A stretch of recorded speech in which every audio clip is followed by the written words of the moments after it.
नमस्कार dear students, आप सभी का बहुत बहुत स्वागत है पीटीज आईएएस एकेडमी के करंट अफेयर प्रोग्राम में। आज हम लेकर आ गए हैं हिंदू 29 जुलाई का, और आज के जो 4 संपादकीय लेख हम आपके साथ चर्चा करेंगे।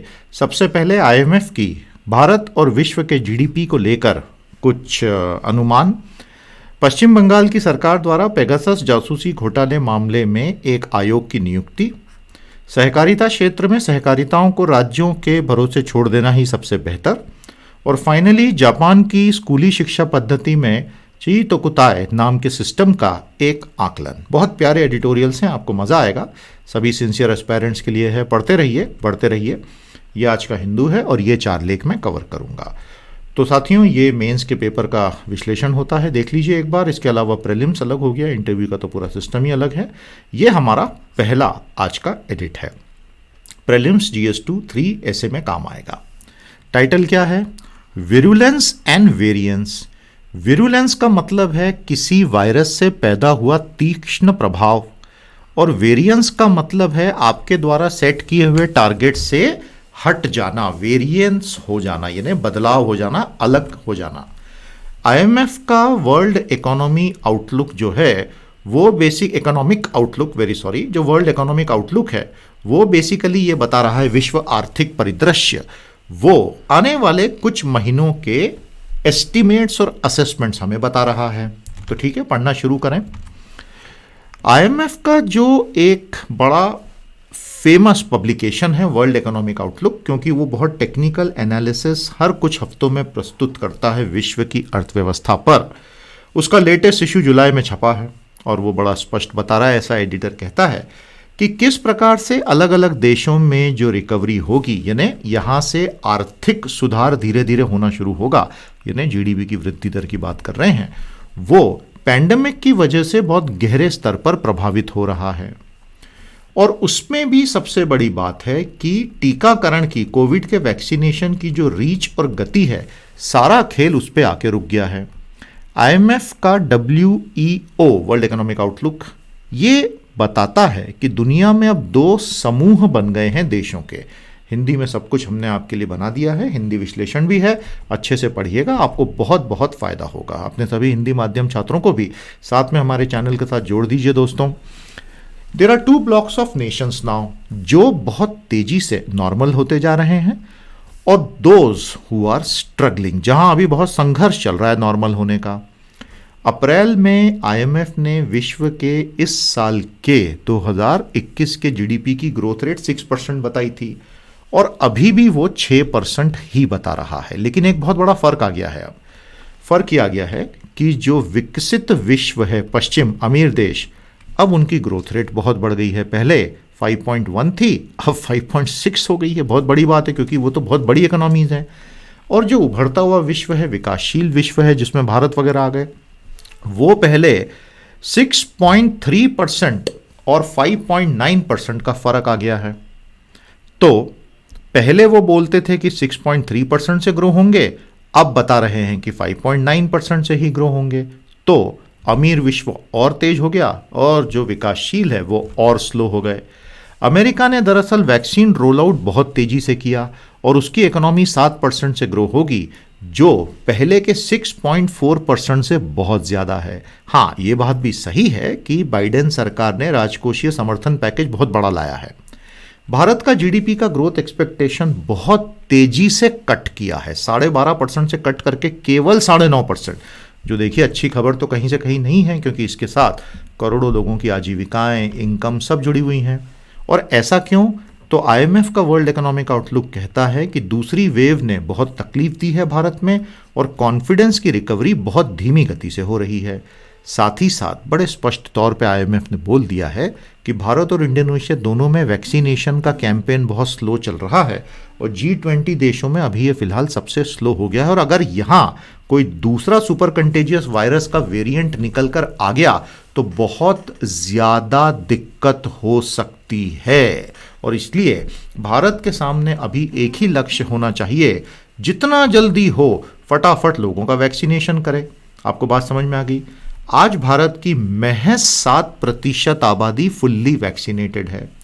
ग्लोबल एवरेज है 14%, ब्राज़ील, यूएस और यूके का है 18, 50 और 55%, और भारत का है 7%। वो अलग बात है कि हम ये बोल सकते हैं कि हमने इतने करोड़ टीके लगा दिए ये, लेकिन आबादी में तो 7% लोग ही फुल्ली वैक्सीनेटेड है ना, तो वो फर्क तो दिखेगा ही फिर जीडीपी में, वो दिख रहा है। हम आपस में कितने भी आर्ग्यूमेंट्स करके एक दूसरे को कन्विंस करें। तो इस प्रकार से चीज़ें भारत के लिए जनवरी 2021, फरवरी 2021 के बाद से नाटकीय ढंग से बदल गई हैं। केंद्र सरकार किसी भी तरह का फिस्कल स्टिमुलस देगी ही नहीं, ये बात अब बिल्कुल साफ हो चुका है। तो फिर क्या रास्ता बचा? जल्दी जल्दी वैक्सीनेशन करवाइए। तो आपके शहर में, आपके क्षेत्र में अभी वैक्सीनेशन की क्या खबर है, हमारे साथ कमेंट थ्रेड में ज़रूर शेयर कीजिएगा। लेकिन वैक्सीनेशन बहुत तेज़ होगा ऐसा निकट भविष्य में होता नहीं दिख रहा है, और अगर नहीं हुआ तो भारत उसकी बहुत बड़ी कीमत चुकाएगा। ये बिल्कुल आईएमएफ की वर्ल्ड इकोनॉमिक आउटलुक ने साफ बता दिया है। The IMF latest world economic outlook has painted a grim picture. Grim का मतलब होता है एक बड़ी गंभीर और काफ़ी grey picture of the economic recovery in a group of countries that is unable to get its vaccination pace right. The prognosis for India isn't too bright. तो ये है कहानी भैया आईएमएफ, डब्ल्यूईओ और भारत के वैक्सीनेशन और इकोनॉमिक रिकवरी की। समझ में आ गया? हमारा बहुत शानदार कोर्स 23 अगस्त से शुरू हो जाएगा। तुरंत आज के आज एनरोल कर लें। एनरोल करते ही आपको इसके 2 बहुत बड़े कंपोनेंट्स का फुल एक्सेस हम दे देंगे, तो आपको बहुत बहुत इसमें लाभ होगा। 360 डिग्री कवरेज हम इस कोर्स में यूपीएससी के सिलेबस का करने वाले हैं, तो आपको ये कोर्स बिल्कुल मिस नहीं करना चाहिए। पूरे कॉन्फिडेंस के साथ आज के आज एनरोल करें। I wish you all the best. Team से संपर्क करें, जानकारी लें।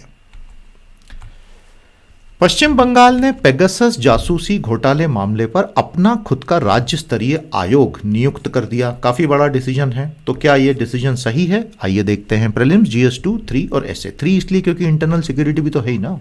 Waste Bengal's commission to probe Pegasus. Paschim Bangal की सरकार ने एक न्यायिक जांच आयोग की स्थापना कर दी है, और इस न्यायिक जांच आयोग में उन लोगों को पूरी तरह से अभी दायरे में लिया जाएगा जहां इंडियन टारगेट्स के ऊपर इस बहुत ही एडवांस यानी प्रगत स्पाईवेयर बेस्ड सर्वेलेंस किया गया, जिसका घोटाला का खुलासा हाल ही में इंटरनेशनल मीडिया के एक पूरे कंसोर्शियम ने किया था। पश्चिम बंगाल की ये जो डिसीजन है वो केंद्र सरकार की डिदरिंग और अवॉइडिंग डिबेट को सीधे सीधे चुनौती है। डिदरिंग का मतलब होता है कि सरकार आगे पीछे कर रही है, कुछ मन नहीं बना पा रही, और अवॉइडिंग एनी डिबेट यानी जब उनसे बोला जा रहा है पार्लियामेंट में कि पेगासस पे चर्चा करें, तो नहीं, चर्चा तो हम नहीं करेंगे। ये पूछा जा रहा है कि क्या आपने पेगासस खरीदा या आपने पेगासस नहीं खरीदा, कृपया इतना ही बता दीजिए। सरकार उस पर भी जवाब ही नहीं दे रही है। जो इंफॉर्मेशन टेक्नोलॉजी पे पार्लियामेंट्री कमेटी है उसमें मीटिंग्स ही नहीं कंडक्ट होने दे रही, क्योंकि उसमें पहला मुद्दा ही पेगासस का आएगा। इसको कहते हैं डिदरिंग एंड अवॉइडिंग डिबेट। आपको समझ में आया? मैं आपको इसका जो परिदृश्य है, जो बैकग्राउंड है, पृष्ठभूमि है, वो बताने की कोशिश कर रहा था। पश्चिम बंगाल के मुख्यमंत्री का ये जो निर्णय है, कई लोग बोलेंगे कि ये राजनीतिक निर्णय है, क्योंकि उन्होंने पहले भी केंद्र सरकार से सीधे सीधे पंगे लिए थे दीदी ने।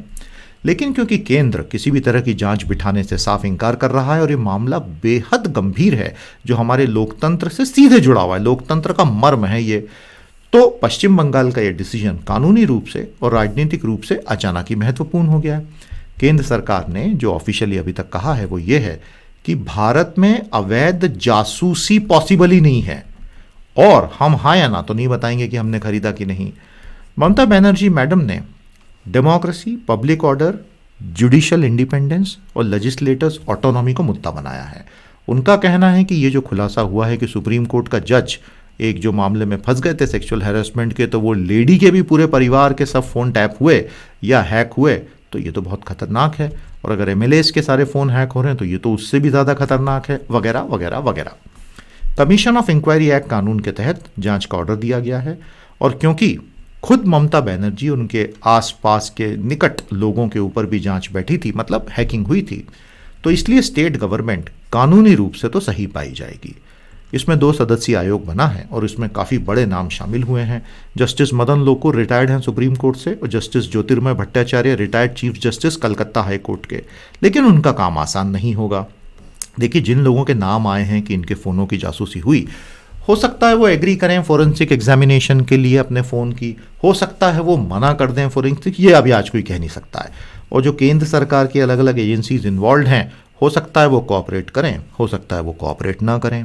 अगर खुफिया विभाग जो है इंटेलिजेंस ब्यूरो, वो मान लीजिए कि शायद कोऑपरेट कर भी जाए, अगर वो कोऑपरेट करता भी है तो भी वो हो सकता है डॉक्यूमेंट देने से मना कर दे राष्ट्रीय सुरक्षा का हवाला देते हुए, दोनों जजेस की इस कमीशन को। क्योंकि पार्लियामेंट में आज कानूनी रूप से इंटेलिजेंस एजेंसीज पे कोई ओवरसाइट ही नहीं है, इसलिए पार्लियामेंट की तरफ से कोई दबाव डाला नहीं जा सकता और ये लोग स्टेट गवर्नमेंट के साथ कोऑपरेट करने से दो टूक इनकार भी कर सकते हैं। लेकिन इससे पहले भारत के इतिहास में जैन आयोग, वर्मा आयोग वगैरह में जुडिशियल पैनल्स वगैरह जब बने थे तो फाइलें तब तो उपलब्ध कराई गई थी और बड़ी बड़ी रिपोर्टें भी आई थी। अब समय आ गया है, ऑथर कहते हैं कि केंद्र सरकार को ही आगे बढ़ के एक लंबी चौड़ी जुडिशियल इंक्वायरी बिठा देनी चाहिए, क्योंकि केंद्र सरकार को किस चीज़ का डर है, उन्होंने करवाई तो है नहीं जासूसी, तो भाई जिस किसी भी विदेशी ताकत ने करवाई है उसको एक्सपोज तो करें ताकि देश की सुरक्षा सच्चे अर्थों में हो सके।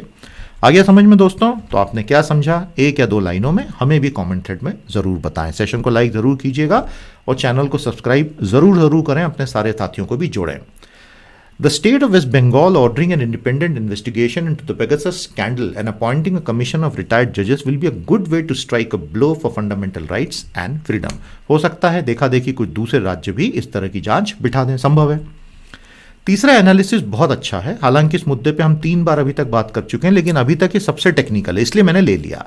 GS 2, 3 ऐसे और प्रीलिम्स के लिए 3 इसलिए क्योंकि इकोनॉमी और रिसोर्सेस वगैरह की बात हो रही है। तो यहाँ हम बात करेंगे detailed analysis of supreme court order on cooperatives in India. ठीक है भैया, आपको हमारी पढ़ाने की स्टाइल अच्छी लगती है, चीज़ें सरल लग रही हैं, हिंदी से फ़ायदा हो रहा है, एक बार कमेंट थ्रेड में ज़रूर बता देना कि हाँ सर मस्ती आ रही है, सर सीखने में मज़ा आ रहा है, तो ज्ञान से प्यार होता जा रहा है सर, तो भैया हमको भी जोश आ जाएगा थोड़ा सा। हाँ यार, भारत में संविधान जो है बहुत ही कम बार ऐसा संशोधित होता है और जब होता है तो उसके पीछे बहुत मेहनत होती है, तैयारी होती है। 71 वर्षों में हमने अभी तक 104 बार किया है, तो ये कोई बहुत बड़ा नंबर तो है नहीं, क्योंकि भारत इतना बड़ा विशाल देश और उसमें इतनी सारी जटिलताएं और उसके बाद भी 71 सालों में सिर्फ 104 बार। और 104 बार ये जो संशोधन हुआ, किसी संशोधन को भारत का सुप्रीम कोर्ट निरसित कर दे, स्ट्राइक डाउन कर दे, ये तो और भी दुर्लभ बात है और वो आज तक 8 ही बार हुआ है। तो ये नंबर आप थोड़े से याद रख लेना भैया। आज तक 104 संशोधन हुए, आखिरी संशोधन क्या था बता दो, और कुल 8 बार ही निरसन हुआ है किसी संशोधन या संशोधन के हिस्से का। 8वां जुलाई में हुआ जब 97th अमेंडमेंट का एक छोटा हिस्सा सुप्रीम कोर्ट ने स्ट्राइक डाउन कर दिया और मामले का नाम था union of India versus Rajendra N Shah. ये जो 97वां जो ये अमेंडमेंट आया था वो बेसिकली उस कानूनी व्यवस्था को क्वालिटेटिवली बहुत चेंज कर गया था। ये यूपी की सरकार लेकर आई थी, जिससे अनेक राज्यों के सहकारिता संगठनों को किस प्रकार चलाया जाएगा इसके दिशा निर्देश राज्यों को जारी हो गए थे और ये फरवरी 2012 में संसद से पारित हुआ था। उस अमेंडमेंट ने, 97th अमेंडमेंट ने कोऑपरेटिव सोसाइटीज को प्रोटेक्टेड फॉर्म्स ऑफ एसोसिएशन में अंडर आर्टिकल 19(1)(c) ऐड कर दिया था। तो ये अब मूलभूत अधिकार बन गया था, संरक्षित रूप में सहकारी समितियों को जोड़ दिया था। उसके अलावा इसने पार्ट 9B संविधान में पूरा नया हिस्सा जोड़ा था, जिसमें कोऑपरेटिव सोसाइटीज को लेके बहुत बारीक तरीके से टर्म्स एंड कंडीशंस दी गई थी। देखिए दोस्तों, भारत के संविधान संशोधन को जो हम अनुच्छेद 368 कहते हैं, उसमें आप जानते ही हैं कि बेसिकली आपको majority of total strength of both houses लगती है और जो उस वक्त उपस्थित होते हैं और मतदान कर रहे होते हैं उनकी 2/3 बहुमत की ज़रूरत होती है। और कुछ हिस्से ऐसे होते हैं जिनको अगर संशोधित किया तो भारत के 50% से ज़्यादा राज्यों की विधानसभाओं से भी अनुमोदन लेके आना पड़ता है। समझ में आ गया? ये GST के समय करवाया था ना अरुण जेटली जी ने, तो वो हुआ था। तो जब GST आया था तो जुलाई 2017 तक भारत के सारे राज्यों ने अपने अपने कानून बना के खुद के अधिकारों को सरेंडर करके GST ले लिया था। सबसे आखिरी स्टेट कौन था जिसने अपना GST का जो लॉ लाना पड़ता है वो स्टेट असेंबली ने लाया था? बताइए कमेंट थ्रेड में, सबसे आखिरी में किसने किया था? तो ये 50% स्टेट्स का रेटिफिकेशन यूपीए सरकार ने नहीं करवाया और Rajendra N Shah versus union of India में इसी चीज को चुनौती दी गई। ऑथर कहते हैं कि आइए इतिहास में चलते हैं, भारत सरकार अधिनियम 1919 की बात करते हैं। अंग्रेजों ने भी कोऑपरेटिव्स को पूरी तरह से प्रोविंशियल लिस्ट में डाल दिया था, सेंट्रल लिस्ट में नहीं। आज इन लिस्टों के नाम हो गए स्टेट लिस्ट और यूनियन लिस्ट। बाद में आज़ादी के बाद एंट्री 32 राज्य सूची में, जो 7वीं अनुसूची में आता है, वो कोऑपरेटिव को स्टेट के डोमेन में छोड़ देता है। केंद्र सरकार ने धीरे धीरे समय के साथ दशक बीतते गए तो कोऑपरेटिव में टांग अड़ानी शुरू की। सबसे पहले कोऑपरेटिव बैंकों को आरबीआई के परव्यू में लेकर आए। उसके बाद एक पूरा मंत्रालय जुलाई 2021 में सहकारिता मंत्रालय ही बना डाला केंद्र ने।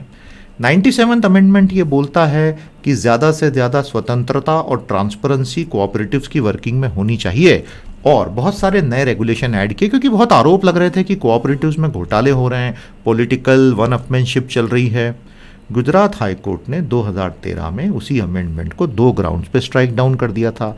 आर्टिकल 368(2) के जो प्रोविजंस थे, स्टेट से रेटिफिकेशन नहीं करवाया और बेसिक स्ट्रक्चर के विरोध में चला जाता। 1980s 90s में भारत में मूलभूत ढांचा सिद्धांत एक पूरा संविधान का आया था, तो उसमें फेडरलिज्म एक बहुत बड़ा सिद्धांत माना जाता है, तो इसने बेसिक स्ट्रक्चर को ही हनन किया, तो गुजरात हाई कोर्ट ने उसको स्ट्राइक डाउन किया। तो इसलिए केंद्र सरकार सुप्रीम कोर्ट में चली गई कि हमने कोई डिस्ट्रीब्यूशन ऑफ पावर में तो चेंज नहीं किया। इसके कुछ हिस्से हमने पहले भी पढ़े हैं, लेकिन ये अच्छा रिवीजन हो रहा है इसलिए मैंने आज लिया है। लेकिन सबसे पहला जो challenge Rajendra N Shah versus union of India में दिया गया था वो ये था कि जो भी हो, इस अमेंडमेंट ने राज्यों की विधानसभाओं की शक्तियों को बदला, क्योंकि गाइडलाइन दी कि कानून बनेंगे तो ऐसे ही, तो उनका विवेकाधिकार खत्म किया, स्वतंत्रता खत्म की। सुप्रीम कोर्ट ने अभी 2021 में बोला कि याद करो 73rd और 74th अमेंडमेंट जो पीवी नरसिम्हा राव की सरकारों ने उस वक्त करवाए थे, और राज्यों की विधानसभाओं से उनका अनुमोदन करवाया था, स्पेशल प्रोसीजर। तो भाई 97 के लिए भी तो करना चाहिए था ना। तो ये प्रोसीजरल कमी से हम इसको स्ट्राइक डाउन करते हैं, लेकिन उसमें भी सिंगल स्टेट के मामले में इसको स्ट्राइक डाउन किया है। मल्टी स्टेट कोऑपरेटिव में 97th अमेंडमेंट जो है वो लागू रहेगा। 3 जजेस की बेंच में एक जज ने ये बोला था कि नहीं ऐसा नहीं, पूरा अमेंडमेंट ही गलत है, इसको स्ट्राइक डाउन करो, लेकिन 3 जजेस की बेंच ने उस बात को मानने से इनकार कर दिया था। केंद्र सरकार जो है अब ये पूरा अमेंडमेंट या तो वापस ले आए, और क्योंकि आज की तारीख में 28 में से 18 राज्य एक ही पार्टी के कंट्रोल में हैं, तो अनुमोदन लेने में तो उसको ज़्यादा समय लगेगा नहीं। लेकिन क्या उसको ये सब करना चाहिए? क्या कोऑपरेटिव्स को राज्यों के ही दायरे में हमेशा के लिए छोड़ नहीं दिया जाना चाहिए? जबरदस्ती समरूपता बनाने का प्रयास क्या वाकई मददगार होगा, और पॉलिटिकल कंट्रोल लाके कहीं हम कोऑपरेटिव्स पर और ज़्यादा हानि तो नहीं पहुंचा देंगे? तो फाइनली ऑथर कहते हैं कोऑपरेटिव्स को अकेला छोड़ दो, भले ही आपने मंत्रालय बना दिया, अच्छी बात है, लेकिन दखल अंदाजी मत कीजिए। ये है पूरी कहानी। बहुत बड़ा हो गया ये मुद्दा, अब तो एग्जाम में तो आएगा ही आएगा। Supreme court's order on cooperatives is an indication the state should be left to manage this sector as that is what the original provision intended. Learning from Japan schooling method, दिल खुश हो जाएगा आपका। जापान के school से हम क्या सीख सकते हैं, 2 ऑथर्स हमें बताएंगे। प्रीलिम्स में GS2 में GS4 एथिक्स, इंटेग्रिटी, एप्टीट्यूड वगैरह वैल्यूज में आपको बहुत काम आएगा, और ऐसे में तो आएगा ही।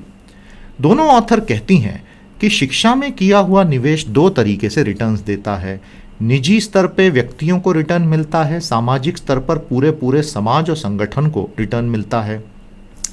किस प्रकार का प्रतिफल या रिटर्न मिलता है? तो वो कहती है कि रिसर्च से पता चलता है कि निजी लोगों को मिलने वाला रिटर्न, आप जितनी ज़्यादा शिक्षा लोगे उतना रिटर्न बढ़ता जाता है, और समाज को मिलने वाला रिटर्न, एलिमेंट्री स्कूल में अगर बहुत अच्छा निवेश किया तो समाज को सबसे अच्छा रिटर्न मिलता है एलिमेंट्री स्कूल लेवल पर। क्योंकि अगर शिक्षित नागरिक अपनी अलग अलग कतारों में शांति से खड़े रहते हैं, बाथरूम्स को सही ढंग से यूज़ करते हैं, हाथों को साबुन से धोते हैं, पब्लिक प्रॉपर्टी को प्रोटेक्ट करते हैं, तो कहीं ना कहीं एक क्लीन, हैप्पी, हेल्दी सोसाइटी बनती है। और ये वो आदतें हैं जो एलिमेंट्री स्कूल में बच्चों में बहुत अच्छे से विकसित की जा सकती हैं। ये कोई सीनियर एडल्ट लेवल पर पोस्ट ग्रेजुएट एजुकेशन में तो हो नहीं सकती, और इसलिए ये होना चाहिए। कोविड पैंडमिक ने पूरी दुनिया को, भारत को, सारी दुनिया को जीरो से ये सोचने का मौका दिया है कि हमारी स्कूली शिक्षा का प्रारूप दरअसल होना क्या चाहिए, हमें कौन सी ह्यूमन कैपेबिलिटीज़ चाहिए। मैथ्स, साइंस, लैंग्वेज तो बहुत आवश्यक है, लेकिन अपनी प्रकृति से और अपनी कम्युनिटी से कनेक्ट होने की एबिलिटी, अपने घरों के छोटे छोटे सैकड़ों कामों को करने की क्षमता, क्या ये ज़रूरी नहीं होनी चाहिए? लॉकडाउन में अचानक से सबको घरों के जब काम करने पड़े तो सबको पता चला कि घरों में मम्मियाँ जो हैं कितनी भयंकर मेहनत करती हैं और कोई उनको अप्रिशिएट भी नहीं करता, ये सबको समझ में आने लगा। और ये सब एलिमेंट्री स्कूल से ही होगा।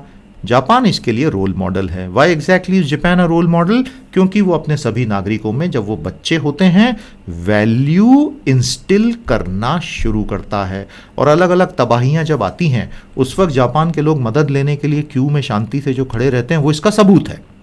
पीसा प्रोग्राम में, program for international student assessment में, जहां बच्चों को कोर एकेडमिक पे जज किया जाता है, जापान हमेशा टॉप 3 में आता है। Japanese MEXT, ministry of education, culture, sports, science and technology जो है उसको मेक्स्ट कहते हैं, वो क्या कहता है कि नॉन कॉग्निटिव एलिमेंट बहुत इंपॉर्टेंट होते हैं। और शी तोकुताई, ये जो फिलॉसफी है, ये जापान के स्कूलिंग को परिभाषित करती है। शी यानी कि नो, तो आपकी एकेडमिक एबिलिटी बहुत अच्छी होनी चाहिए। तोकु यानी कि वर्च्यू, अच्छी आदतें, माइंडफुलनेस, डिसिप्लिन, कोऑपरेशन। ताय यानी कि body, physical and mental wellbeing. शी तोकुताय, तो ये आपको चीज़ों को जानना, आपकी अच्छी आदतें बनाना और आपके शरीर को स्वस्थ रखना। जापान ने जो शी तोकुताय है 1970s से लिया और उसमें उसने रट्टे लगाने की प्रक्रिया को ख़त्म कर दिया और एक कैंजाई बनाने की कोशिश की। कैंजाई क्या होता है? संवेदनशीलता। ऐसे बच्चे तैयार करने हैं, जापानियों ने यह तय किया, जो ब्यूटी को अप्रिशिएट करें, नेचर, जस्टिस को अप्रिशिएट करें, लाइफ और लेबर को अप्रिशिएट करें। इसीलिए जापान के स्कूलों में nursery class, first class, second class में बच्चों से क्लासरूम की सफाई करवाते हैं, टॉयलेट की सफाई करवाते हैं, लंच रूम में एक दूसरे को खाना सर्व करवाते हैं, पौधों में पानी डलवाते हैं। तो बच्चे बचपन से इन चीज़ों का सम्मान करना शुरू करते हैं, उसको हिकारत की नज़र से नहीं देखते हैं और बहुत हम्बल हो जाते हैं। बच्चों को एक्सपीरियंशियल और इंडिपेंडेंट थिंकिंग करवाई जाती है ताकि स्थानीय समुदायों में हेल्थ, पॉल्यूशन, वेस्ट डिस्पोजल में बिना डरे वो अपने सुझाव दें। जापान एक सामुदायिक समाज है, कलेक्टिव सोसाइटी है। पश्चिम जो है काफ़ी इंडिविजुअलिस्टिक होता है। जापान की सामुदायिक समाज में फ्री थिंकिंग में कुछ सीमाएं तो हो सकती हैं, लेकिन उनका ये कहना है कि we will win only when the group will win, और इसलिए हम तो ऐसे ही रहेंगे। मैडम कहते हैं ये दोनों ऑथर कि हमने एक बहुत अच्छी चीज़ जापान जाके देखी कि वहाँ क्लास के सबसे कमज़ोर बच्चे को आगे लाने के लिए क्लास के सबसे प्रतिभाशाली बच्चे आगे रहते हैं। ऐसा नहीं है कि मैं सबको कुचल के आगे बढ़ता चला जाऊंगा।